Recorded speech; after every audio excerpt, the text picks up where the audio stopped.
The moment the attorney walked into the conference room, straightened his spine, and said, "General Merritt," my stepmother's champagne glass slipped right out of her hand. She caught it before it hit the table, but just barely.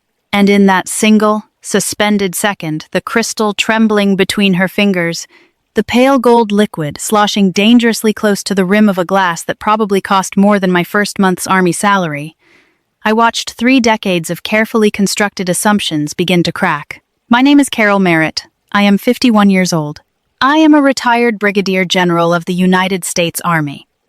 I have 1 star, 29 years of service, 3 combat deployments, and a folded American flag sitting on the mantel of my small house in Fayetteville, North Carolina. My branch was Transportation Corps, the people responsible for moving everything and everyone into places where nothing was supposed to move.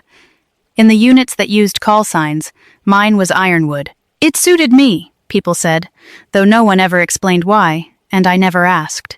And until approximately 11:45 on a Tuesday morning in September, almost nobody in that conference room knew any of that. That was entirely by design. My father died on a Wednesday in August. He was 78 years old.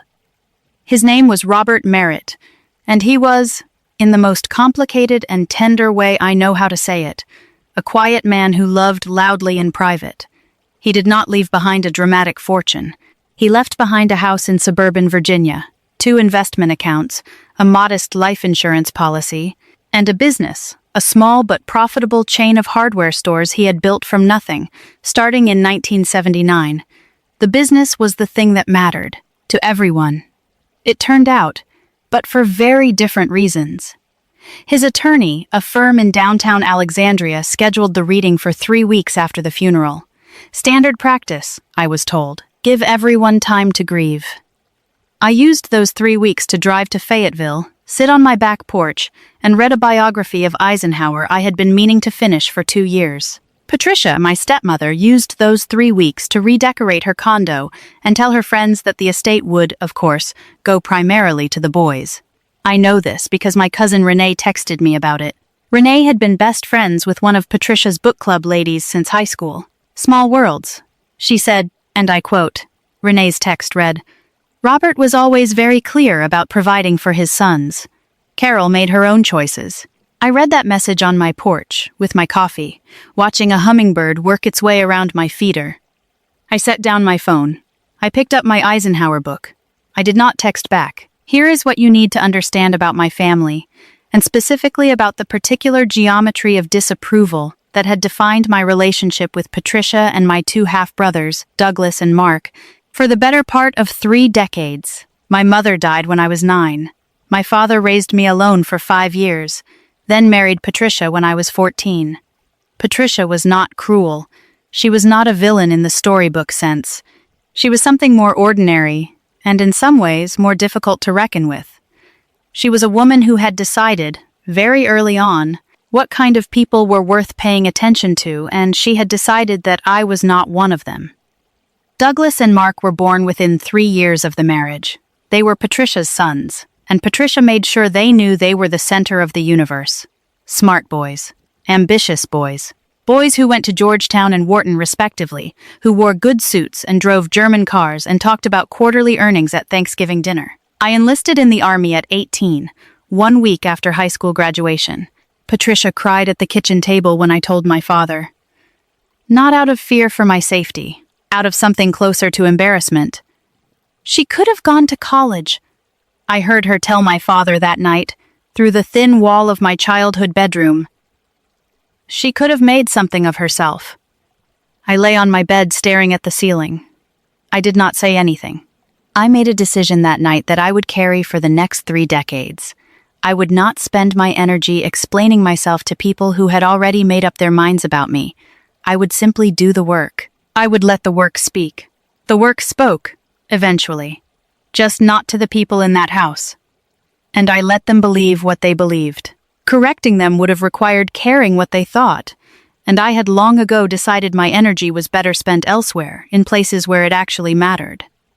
Over the years, the distance between me and my stepfamily was maintained by everyone involved with remarkable efficiency. I came home for Thanksgiving when I could, which was not always. I attended my father's birthday dinners, mostly. I sent Christmas cards. I called my father every Sunday for nearly 25 years, without exception, and he called me, and we talked about baseball and history and whatever book I was reading. We did not talk about Patricia. We did not talk about Douglas and Mark. We talked about the things that were real between us, which had always been enough. What we did not talk about, ever, was my career, not in detail. My father knew I was in the army. He knew I was an officer. He asked general questions and I gave general answers, and for a long time I told myself this was because he was not a military man and the details would not interest him. It was only later that I understood the real reason. He was protecting me. From the conversations he knew would happen at dinner tables I wasn't sitting at. From Patricia saying she always exaggerated, or I am sure it is not as impressive as she makes it sound. He was storing what he knew in a place where it could not be touched. I understand that now. I did not understand it until the reading of the will. The conference room at Callaway and Associates was on the 14th floor of a building in Alexandria with a view of the Potomac. Floor-to-ceiling windows, a long mahogany table, a credenza along one wall with coffee and water and, somewhat optimistically, a bottle of champagne that Patricia had apparently requested in advance of the proceedings. I arrived 8 minutes early. I always arrive early. 29 years of the army will do that to you. I was wearing what I always wear now, dark slacks, a plain blazer, flat shoes. Nothing remarkable. I had driven up from Fayetteville in my Subaru Outback, stopping once for gas and once for a fast food coffee that I drank in the parking lot before going in. In the building's parking garage, I found a spot 2 levels down and took the stairs. On the way through the lobby, I passed what I assumed was Douglas's car in the reserved visitor spot nearest the entrance.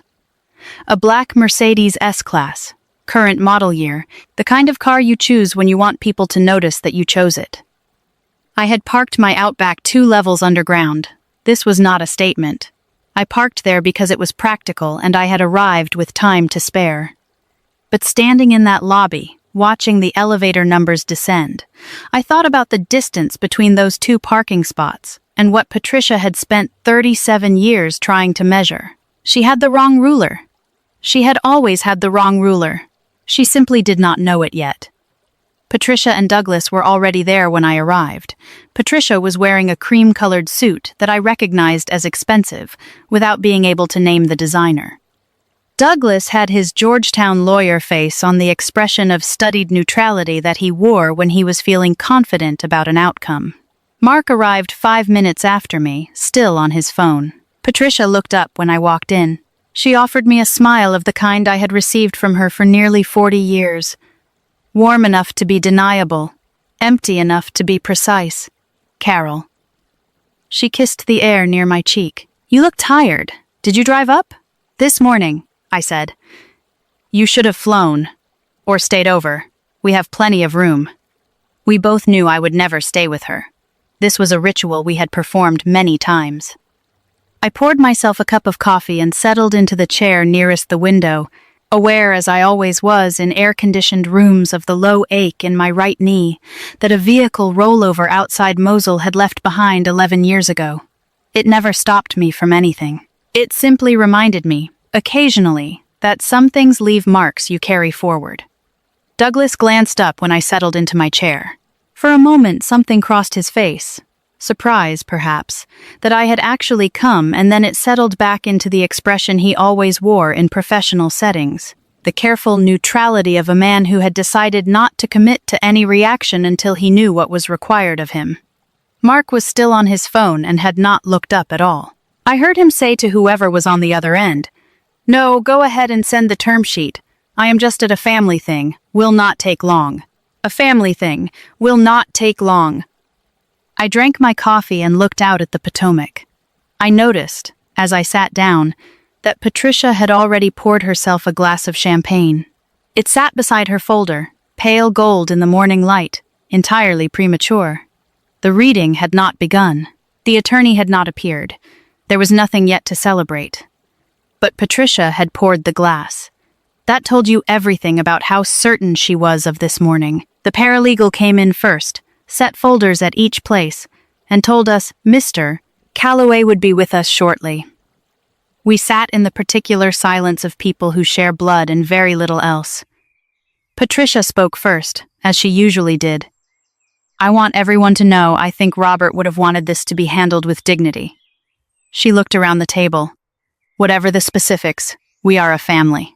Douglas nodded. Mark said, absolutely, without looking up from his phone. I drank my coffee. Patricia turned to me with an expression I recognized immediately. The particular warmth that people produce when they believe they are being generous. Carol. She lowered her voice just enough to suggest confidentiality, while remaining entirely audible to everyone at the table. I want you to know that whatever happens today, Robert would have wanted you to be taken care of. Whatever the specific arrangements turn out to be. A small pause, precisely calculated. I have already spoken to Douglas about making sure you are not left in a difficult position. Douglas nodded without looking up from his portfolio. I looked at Patricia. She had just told me, in front of my 2 half-brothers and a prematurely poured glass of champagne, that she had prearranged for me to receive charity. She had done it with a smile. She had done it with the unshakable confidence of a woman who had never once considered the possibility that the person sitting across from her might not need it. That is very thoughtful, I said. Of course, she patted the table once, lightly the way you pat the hand of someone who has just received difficult news and needs reassurance. Family takes care of family.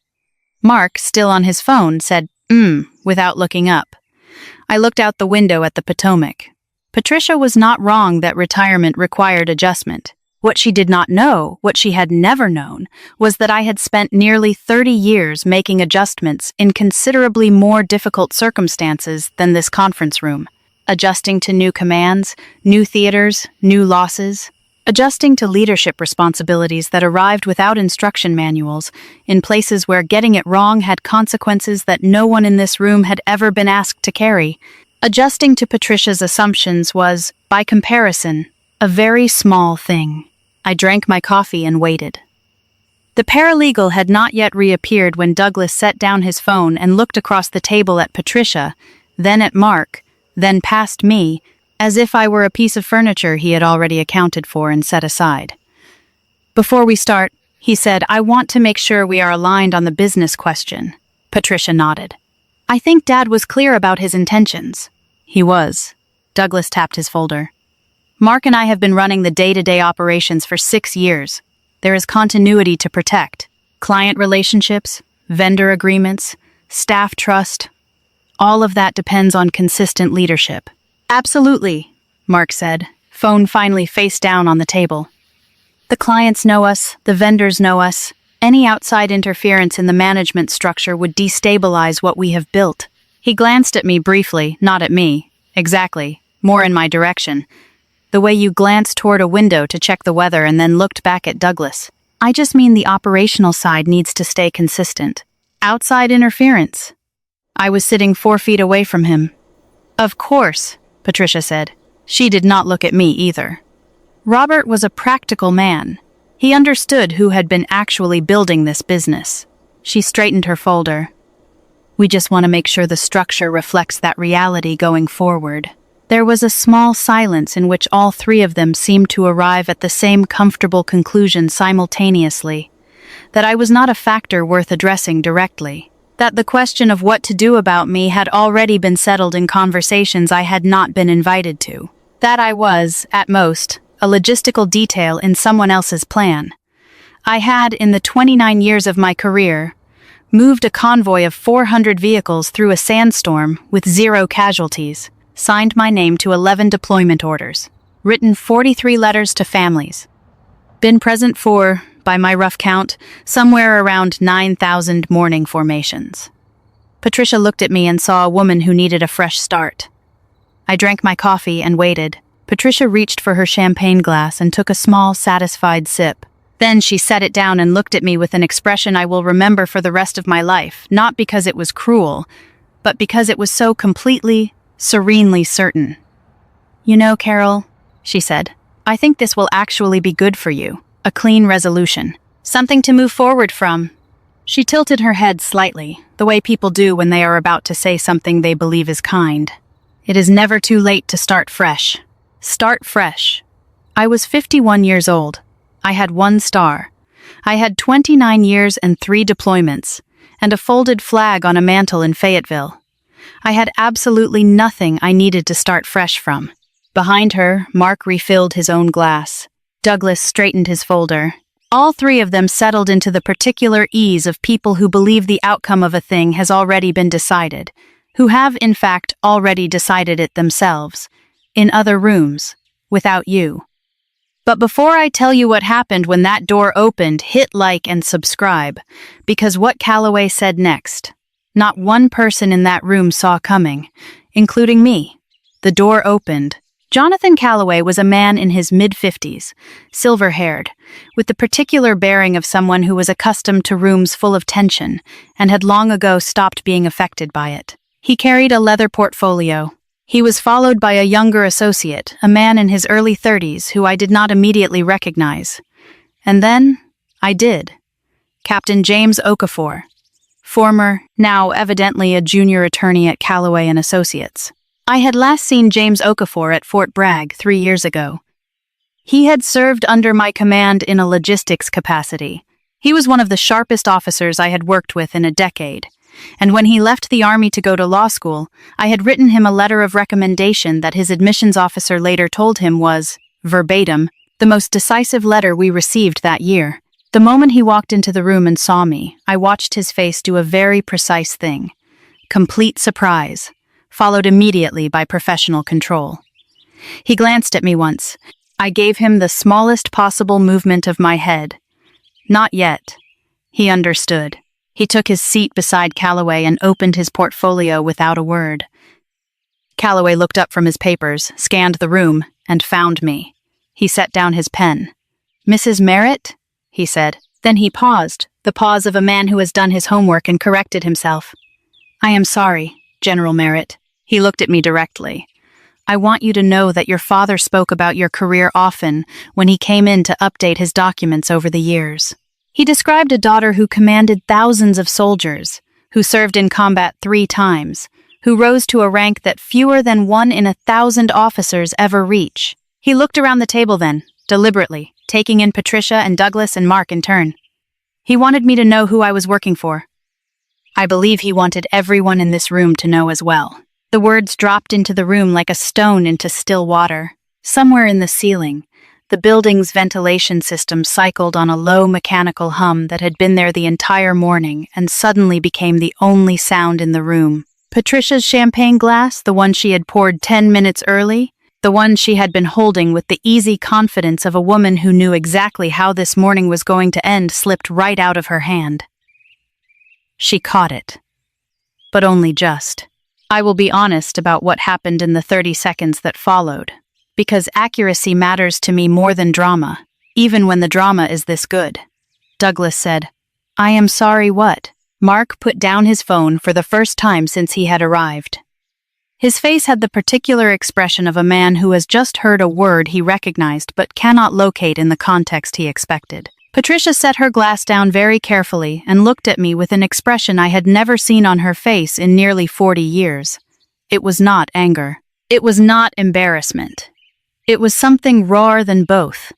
The look of a person who has just realized that the map they have been navigating by is wrong, has always been wrong, and they are only now, in this 14th floor conference room with a view of the Potomac, seeing the actual terrain for the first time.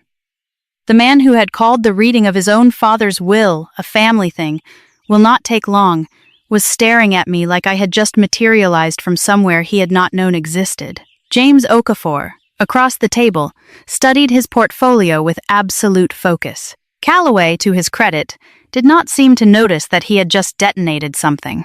He simply continued. "Your father spoke about you often, General Merritt." He was very proud. I nodded. My throat was doing something I had not anticipated, so I simply nodded. "Well," Douglas said. The word had nowhere to go. He let it sit there. "Well," Mark echoed, uselessly.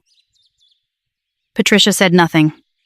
She was still looking at me with that newly empty expression, as if the version of me she had held in her mind for nearly 40 years, the struggling version, the one who needed to be taken care of, The one for whom it was not too late to start fresh had just been replaced by something she could not fit into any category she had ever prepared.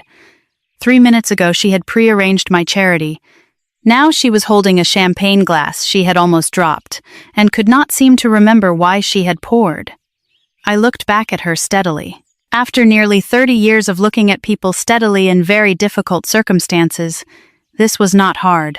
Calloway opened his portfolio and began to read. The specifics of my father's will were, in the end, relatively straightforward. The house went to Patricia, as expected. The liquid assets were divided in thirds equally among the three of us, myself, Douglas, and Mark, which surprised my brothers considerably more than it surprised me. My father was a fair man. He had always been a fair man. The business was more complicated. He had structured it so that Douglas and Mark would continue operating the business they had been involved for years, but with a board of oversight that included an independent trustee and, notably me. My vote, per the document, carried equal weight to Douglas and Mark's combined. Any major financial decision defined as anything exceeding $50,000 required my signature. Douglas's jaw tightened when Calloway got to that part. Mark said, "Dad never mentioned that." "No," Calloway said pleasantly. "He didn't." The outside interference, it turned out, had been there all along. Written in, with careful intention, by the man they were all certain had understood exactly who had been building the business. Patricia was quiet throughout. She had been quiet since Calloway had set down his pen. It was, in my experience, the longest she had gone without speaking since I had known her. And then Calloway reached the end of the legal documents, and he paused. He reached into a separate section of his portfolio and removed a sealed envelope. "Your father left a personal letter," he said. "He asked that it be read aloud in this room, to everyone present. That was a specific request." He looked at me when he said it. Then he looked at Patricia, and at Douglas, and at Mark. "He wrote it 18 months ago," Calloway continued. "He was in good health at the time. He simply, in his words, wanted to be sure some things were said in front of the right people." He opened the envelope. "I am going to tell you what was in my father's letter. I am going to tell you as accurately as I can, because I have read my personal copy more times than I can count since that morning, and I know it by heart now the way you know a song you did not realize you had memorized until you hear the first note." He started with the business, briefly. He trusted Douglas and Mark to keep it running. He believed in their abilities. He wanted the hardware stores to outlast him, because they were the thing he had built with his own hands, starting from nothing. And he loved them the way you love things you made from scratch. Then he addressed the oversight clause. He said he was including me not to check on my brothers, but because, in his experience, the people best suited to judge whether something is running the way it should are often the people who have spent their lives making large things run well. He trusted my judgment. He always had. And then he wrote the part that made Patricia's hand go very still on the table. He wrote, "I want my sons to know something about their sister. I want you to know because I should have said it at every dinner table we ever shared. And I did not. And that is one of the regrets of my life." He wrote about a box he kept on the top shelf of his office closet. A shoe box. Brown, ordinary, the kind of box that looks like nothing. Inside that box, he wrote, were the following things. 47 newspaper clippings, printed from the internet and cut by hand from base newspapers and military publications. 14 printed photographs from official Department of Defense announcements. 6 printed copies of citations. 3 printed copies of commendation letters, and 1 printed copy of the Department of the Army announcement from the day his daughter was promoted to Brigadier General of the United States Army. "I did not tell anyone about this box," he wrote. "I did not tell Patricia. I did not tell Douglas or Mark. I kept it because some things are too important to share with people who might not understand their weight. But I followed every step. I want Carol to know that. I want her to know that I was there for every one of those steps, even when I was not in the room. And I want the rest of this family to understand something about the woman who came to Thanksgiving when she could and never once complained about the ones she missed. She was not struggling. She was not lost. She was not the sad story you may have told yourselves to explain her absence. She was doing something that very few people in this country ever get to do. She was serving, and I was proud of her every single day. Calloway's voice had not changed throughout the reading. He was a professional. He kept his cadence even and clear. But James Okafor, across the table, was not looking at his portfolio anymore. He was looking at the window. And Patricia, who had not cried at the funeral, who I had never in nearly 40 years seen cry, had both hands flat on the mahogany table, and her eyes were very bright. Nobody spoke for a long time after Calloway finished. It was the kind of silence that is not uncomfortable, exactly. It is the silence of a room full of people who are each doing very private arithmetic, adding things up, subtracting others, arriving at totals they were not expecting. Douglas spoke first. He said, "I didn't know." It came out simple and honest, without the Georgetown lawyer cadence. He just said it. The plain words of a man who has just realized that the sibling he had factored out of a business discussion that very morning had a life he never bothered to look at. "No," I said, "you didn't. Why didn't you ever tell you?" I looked at him without anger. That was the truest thing I can say about how I felt in that moment. I was not angry.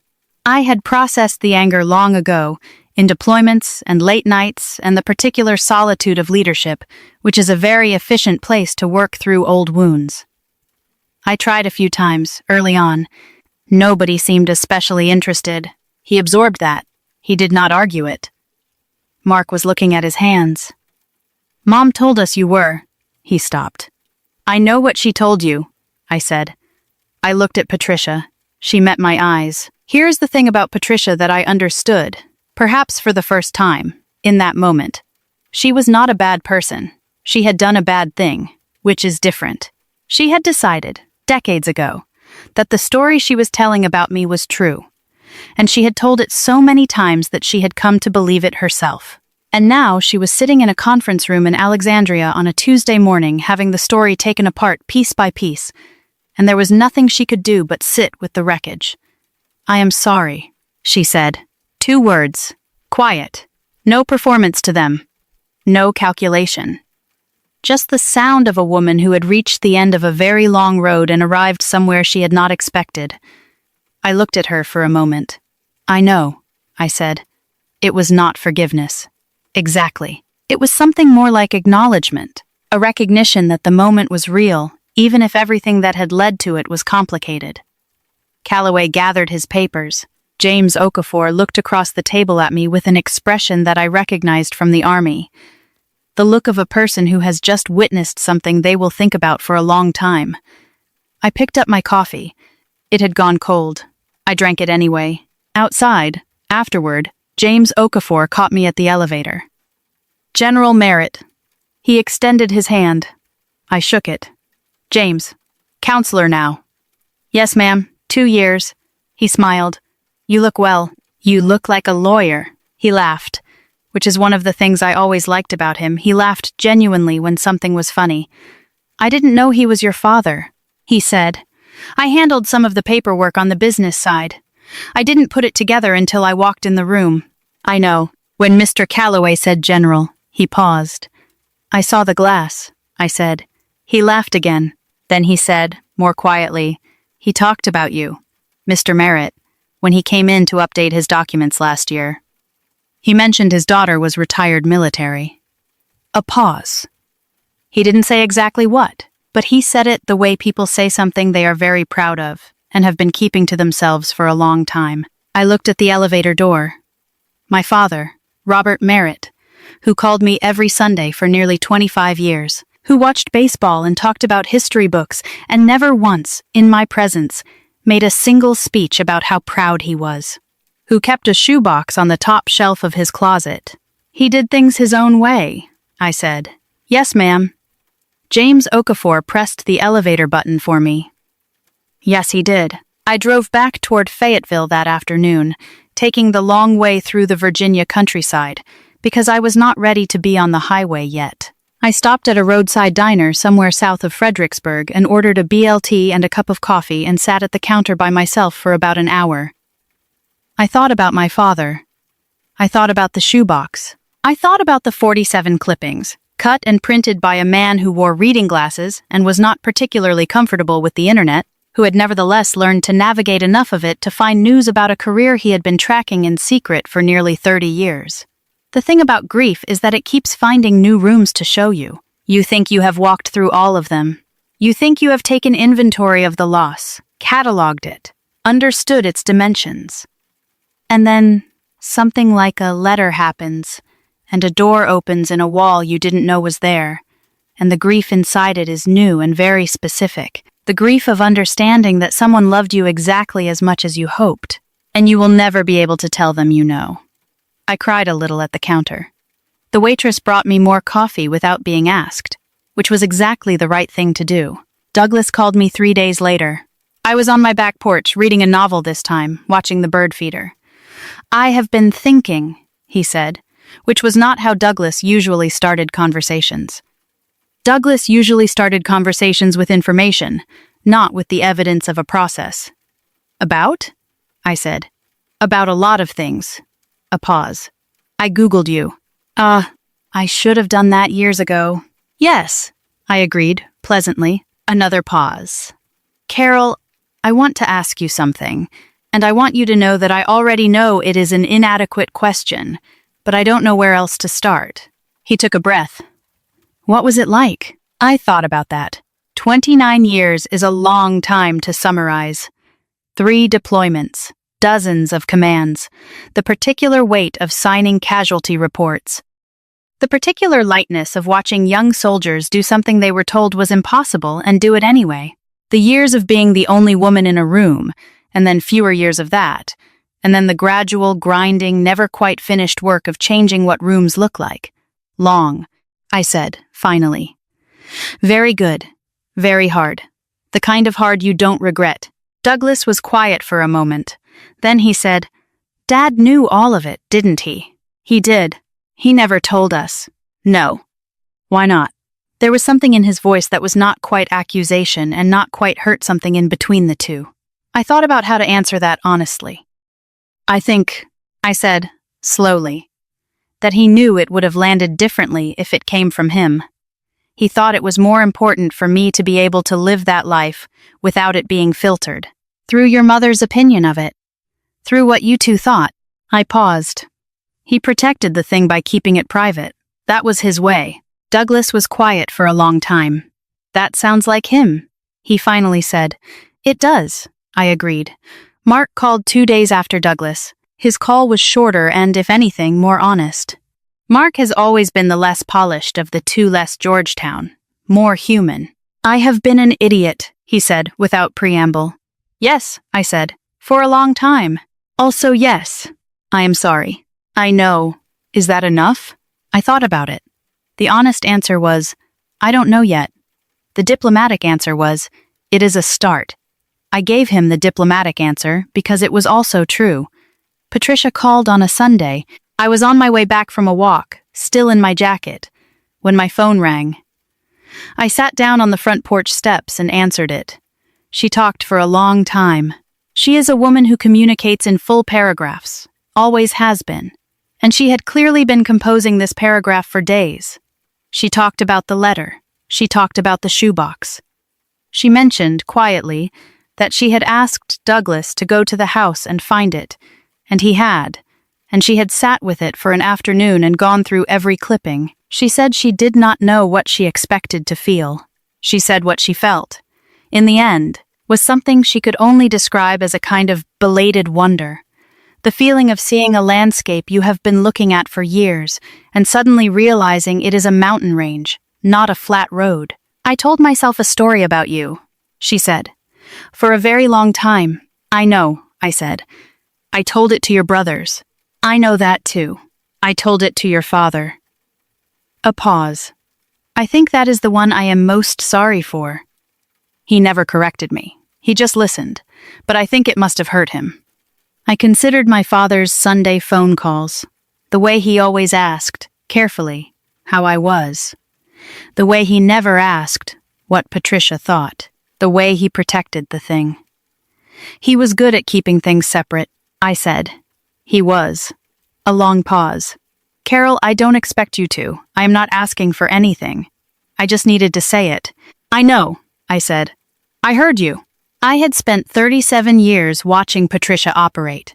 She was not, at her core, a woman who shouted. She was a woman who arranged, who spoke to Douglas before meetings, who shaped what Mark believed by controlling what Mark heard. The public contempt, the smiles, the pity, the charity offered across a conference table, those were Douglas and Mark performing roles she had assigned them long before they walked into that room. The architecture beneath them had always been Patricia. That, I think, was what hurt my father most.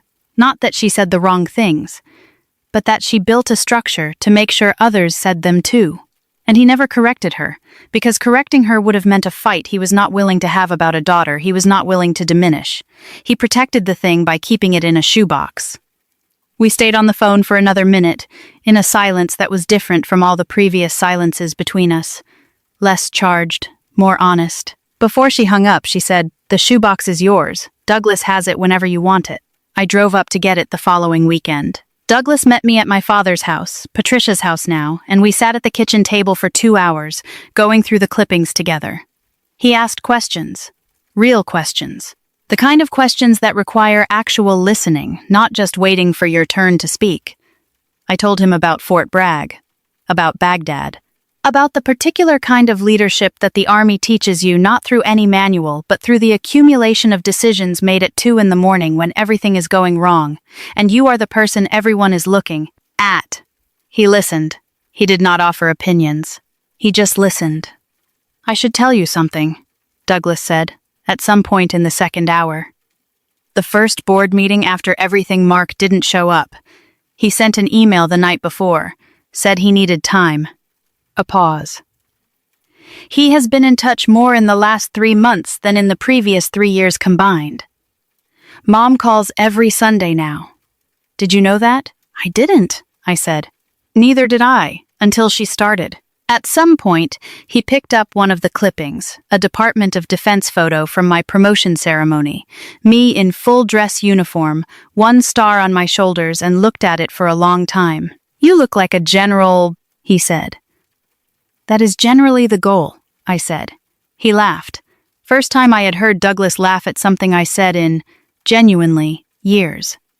I drove home with the shoebox on the passenger seat, wedged against my bag. When I got home that evening, I set the shoebox on the mantel. I stood there for a moment, looking at both objects side by side. The folded flag on the left, the shoebox on the right. The flag is what the country gives you, formal, laundered, presented at a ceremony with white gloves and precise folds, handed over by someone in dress uniform with eyes that look directly into yours. It represents 29 years of service recognized by an institution. The shoebox is what a father gives you, a little battered at one corner where it had been shifted around over the years. No ceremony, no white gloves. Just a man with reading glasses and a slow internet connection, cutting clippings by hand because his daughter was doing something worth recording. I stood there looking at both of them for a long time. The flag is heavier, technically, but I think the shoebox weighs more. In the months that followed, I thought often about what my father was trying to do with that letter. He could have told us himself. He could have, at any point in any of those Sunday phone calls, said, "I am going to tell your stepmother what I know about you."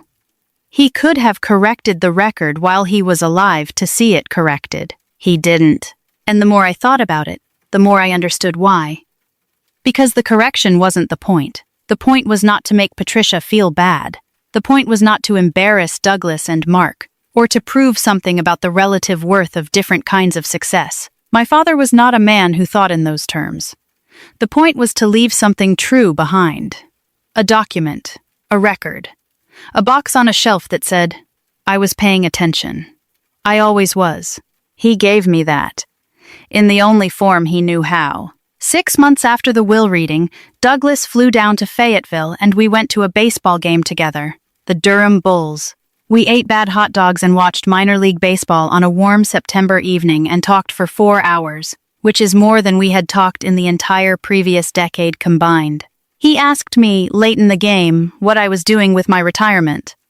Reading, I said. Walking, consulting occasionally. Watching this bird feeder I have that seems to be running a very complicated social hierarchy. He laughed. That is it? That is plenty, I said. He was quiet for a moment. Do you miss it? The army? I thought about that honestly. I miss the mission, I said. I don't miss the weight of the rank. The rank gets heavy in ways that are hard to explain to people who have not carried it. Like knowing that every decision you make has a name attached to it somewhere. Somebody's son, somebody's daughter. You carry that for a long time. He was quiet. Dad would have understood that, he finally said. Yes, I said. He would have. We watched the game. The Bulls lost by 2 runs. We drove back to the hotel and said goodnight, and made plans to do it again next summer. A year after the will reading, I went back to the cemetery where my father is buried. I went alone, on a Tuesday, because Tuesdays were our phone call days for the last 20 years of his life. I brought a cup of coffee, because we always talked with coffee. I sat next to his headstone for about an hour. I talked to him, which I know is a thing some people find strange and other people find entirely natural. I am in the second group. I told him I had found the shoebox. I told him Douglas and I went to a baseball game. I told him that Patricia had, gradually, over many months, become someone I could have a real conversation with, not a close friend, probably never that, but a real conversation, which is more than I expected. I told him that I was happy, that the retirement was good, that the bird feeder had turned out to be endlessly entertaining, and I told him this is the part I had been saving that I understood, finally. Why he had kept the box instead of showing it to me, because if he had shown it to me, it would have been about him, his pride, his validation, his need to tell me that he saw me. And my father was not a man who needed things to be about him. So instead he kept it privately, the way you keep faith not as a performance but as a practice, as something real that exists whether or not anyone is watching. I had spent nearly 30 years in an institution that talked endlessly about honor, and here was the best example of it I had ever encountered. A man with a shoebox and a Sunday phone call and 47 clippings he cut by hand because his daughter was doing something worth recording. I finished my coffee. I sat for a while longer. Then I drove home. The following spring, I sat on the same back porch where, the previous summer, I had read Patricia's text about the estate going primarily to the boys. Same chair, same view of the Chesapeake. Same bird feeder, though I suspected it was a different hummingbird entirely. They don't live long, hummingbirds, which is something I had never thought to look up before. Inside on the mantel, the shoebox sat next to the folded flag. I had sat in this chair not knowing what my father was keeping. I sat here now knowing. The water looked the same. The light looked the same. I looked the same, I supposed. Same dark slacks, same plain coffee mug, same retired general with nothing she needed to start fresh from. Everything was different anyway. I picked up my Eisenhower book and read until the light went. There is something I want to say about the reading of a will. Most people think a will is a legal document, a list of what goes where, who gets the house, who gets the business, who gets the shoebox. But my father understood something that took me nearly a year after that Tuesday morning to fully articulate. A will is also a record of what a person chose to pay attention to, what they decided was worth keeping, what they believed quietly, privately, without telling anyone was real. He kept 47 clippings. He never showed them to me. He kept them because the keeping was the point, not the showing. I spent nearly 30 years in an institution built on the premise that some things are worth doing whether or not anyone sees you do them. That honor existing in private is still honor. That service rendered in silence is still service. My father never wore a uniform. But he understood that better than most people I met who did. The shoebox sits on my mantel every morning when I have my coffee. The folded flag sits beside it. And every morning I think about the reading of the will, not the one in the conference room on the 14th floor, but the other one. The one my father conducted in private for nearly 30 years. One clipping at a time. He always knew what I was worth. He always had. If this story found you at the right moment, share it with someone who needs to hear it today. Because somewhere out there, someone is doing the work quietly, without recognition, and they need to know. The right people are always paying attention,